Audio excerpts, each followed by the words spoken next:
The live view screen displays icons for the current camera settings. You already have seen most of these icons on the quick control screen or in the viewfinder. Press Info to change the screen and display more shooting information.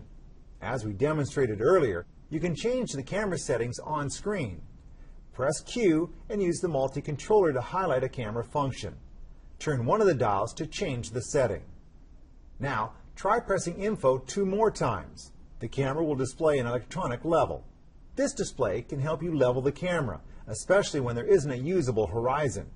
Consider enabling the virtual level when taking product shots in a studio or shooting portraits. Another display option is a framing grid. This is one of several live view settings listed on the 4th shooting menu page. Grid 1 divides the live view screen into thirds. This grid can help you frame your subject and improve your image composition. We'll explain why in our next section.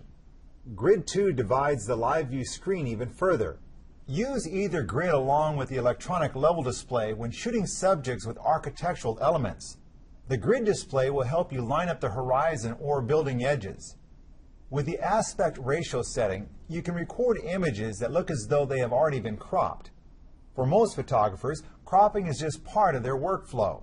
Their camera only produces images at one aspect ratio. If they want a different look, they have to create it on the computer.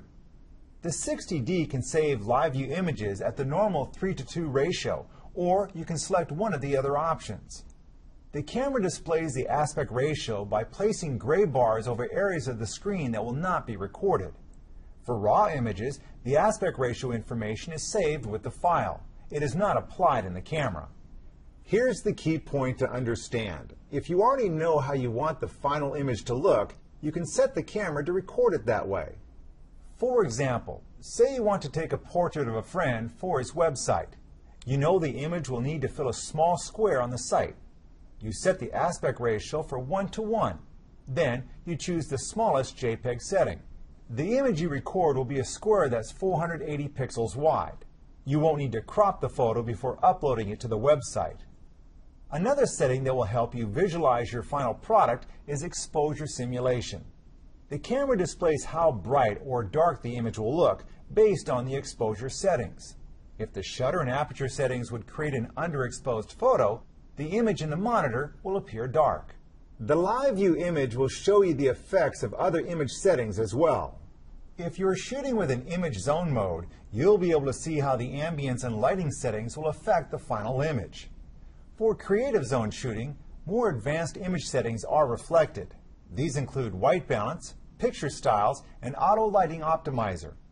In addition, you can press the depth of field preview button to check the range of focus.